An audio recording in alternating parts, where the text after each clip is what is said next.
yang memiliki kreativitas yang tinggi. Kembali kita berjumpa dalam pembelajaran IPS terpadu kelas 7, kelas 8, dan kelas 9. Quotes kita adalah, pendidikan adalah paspor untuk masa depan, karena hari esok adalah milik mereka yang mempersiapkannya hari ini.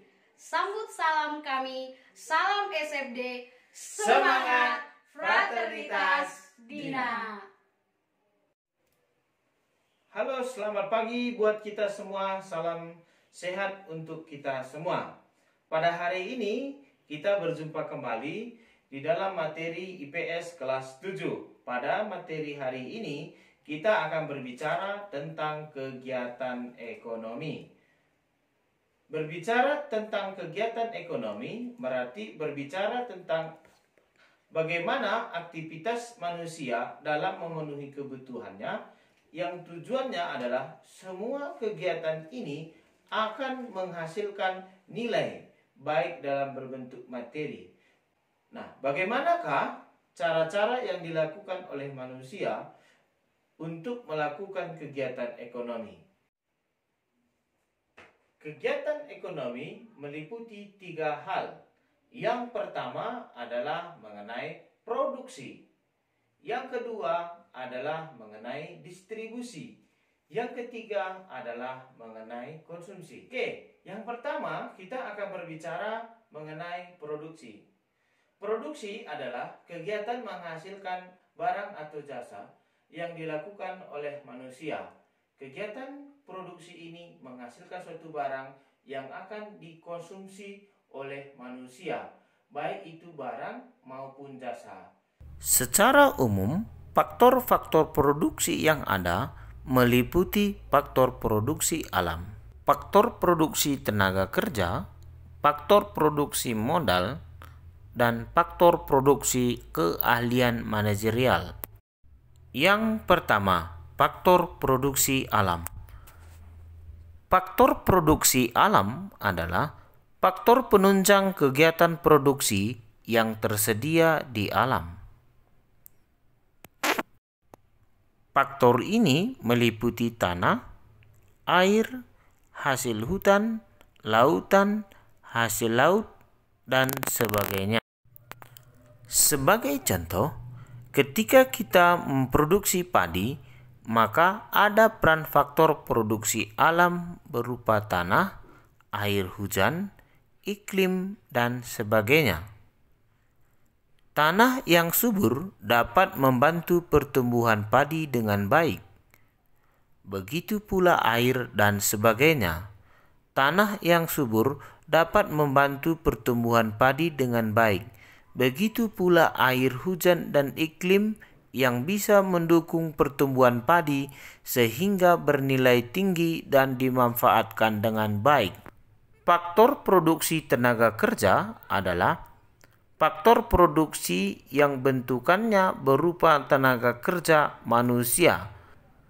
Tenaga ini memegang peran penting dalam menjalankan berbagai kegiatan produksi. Faktor produksi modal. Modal adalah sesuatu yang dibuat dan digunakan untuk mencapai tujuan manusia.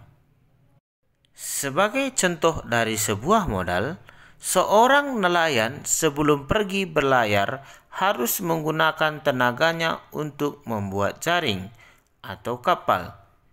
Ini adalah modal yang harus dimiliki seorang nelayan untuk menangkap ikan.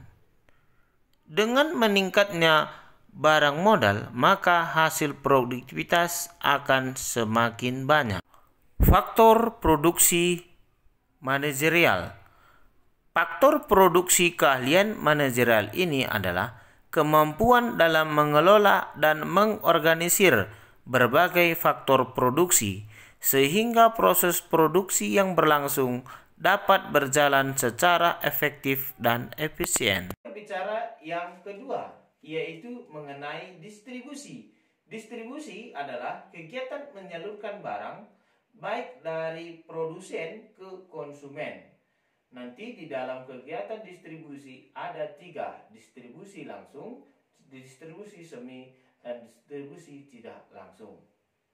Jenis-jenis distribusi berdasarkan hubungan antara produsen dan konsumen. Sistem distribusi dibedakan menjadi 3. 1.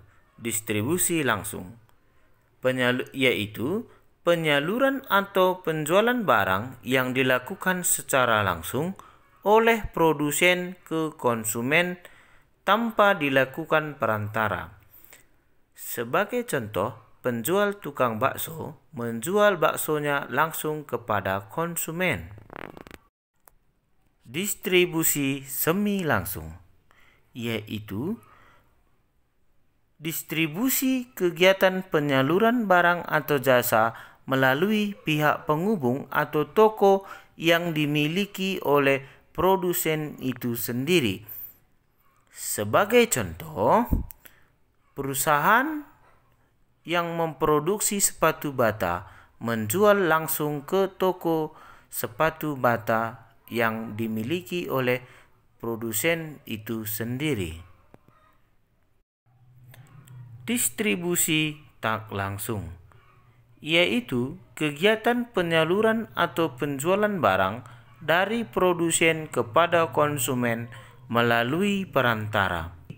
Perantara yang terlibat kegiatan jual beli yaitu pedagang, agen, makelar, dan komisioner. Konsumsi inilah tahap akhir dari sebuah kegiatan. Konsumsi ini adalah kegiatan menghabiskan barang yang diproduksi. Nah, jadi inilah setelah ada produksi, ya, distribusi dan konsumsi. Konsumsi inilah kegiatan menghabiskan. Oke, kita lanjutkan. Kegiatan kita hari ini akan berbicara bagaimana peran kegiatan ekonomi. Di dalam ekonomi yang lebih luas, pelaku kegiatan ekonomi tidak hanya sebatas konsumen dan produsen, penjual dan pembeli, tetapi lebih dari itu, termasuk pemerintah dan masyarakat luar negeri. Berikut ini adalah beberapa pelaku kegiatan ekonomi dan perannya. Rumah tangga konsumsi adalah individu atau kelompok orang yang melakukan aktivitas konsumsi. Peran konsumsi adalah sebagai pengguna akhir dari sebuah barang atau jasa. Rumah tangga produksi. Rumah tangga produksi atau produsen, individu atau kelompok orang yang melakukan aktivitas produksi.